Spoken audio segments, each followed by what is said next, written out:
ሰላም እዚህ ጋር እንዴት አድርገን ዋተር ከፊር እንደምንሰራ ነው ማሳያችሁ። ይሄ ስታርተር ግሬን ነው። ዋተር ከፊር ይላል እንደምታዩት። እዚህ ጋር ደግሞ ጃር ያስፈልገናል ከፍ ያለ። እዚህ ጋር ለብ ያለ ውሃ ያስፈልገናል። ቴምፕሬቸሩን መለኪያ ያስፈልገናል የውሃውን ማለት ነው። እዚህ ጋር 2 ማንኪያ ስኳር ያስፈልገናል። ኦርጋኒክ ኬን ሹገር ላስቲክ ያስፈልገናል ማንኪያ እና ቺዝ ክላዝ እንትኑን ምናስርበት ጠርሙስ ምናስርበት ማለት ነው። መጨረሻ ላይ ስታርተሩ looks like this are live ባክቴሪያ ናቸው።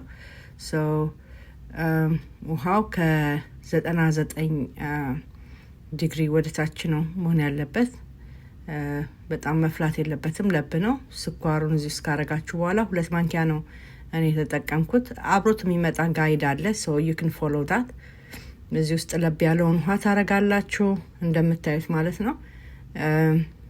ዲዞልቭ ለማድረግ ነው መበጠብጣው እንደምታዩት። በረጅም ማንኪያ ካላችሁ በሱም ማድረግ ትችላላችሁ። ውሃውን እየጨመራችሁ ብቻ እንትን ማድረግ ዲዞልቭ እንዲያደርግ ስኳሩን እስከተወሰነ ድረስ እንደሱ ካረጋችሁ በኋላ የተቀረውን ውሃ ትሞሉታላችሁ ማለት ነው። አንድ 3 ካፕ ነው 3 ኩባያ ኢንስትራክሽኑ ላይ እንደሚለው ማለት ነው። እሱን ፎሎ የምታደርጉት 3 ኩባያ አደርጋለሁ እዚህ ጋር ውሃ።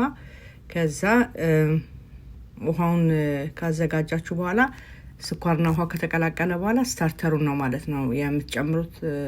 በመቀጠል ሊንኩንም አብሬ አታች አደርግላችኋለሁ ከየት እንደገዛሁት።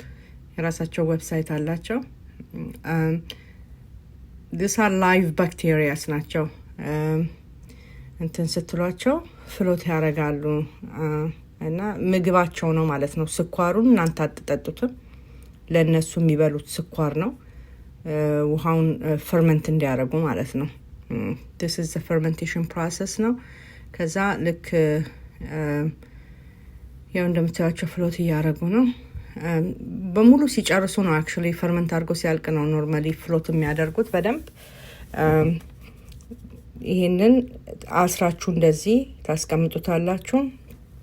ከ2 እስከ 3 ቀን ነው አርጉት የሚለው። በ2 ቀን ውስጥ ይደርሳል ነው የሚለው፣ ግን በ2 ቀን ውስጥ ከደረሰ ስቲል ስኳሩ ቴስት ታደርጉታላችሁ። ስለዚህ 3 ቀን ወይንም 72 ሰዓት ቢቆይ ነው ጥሩ ማለት ነው።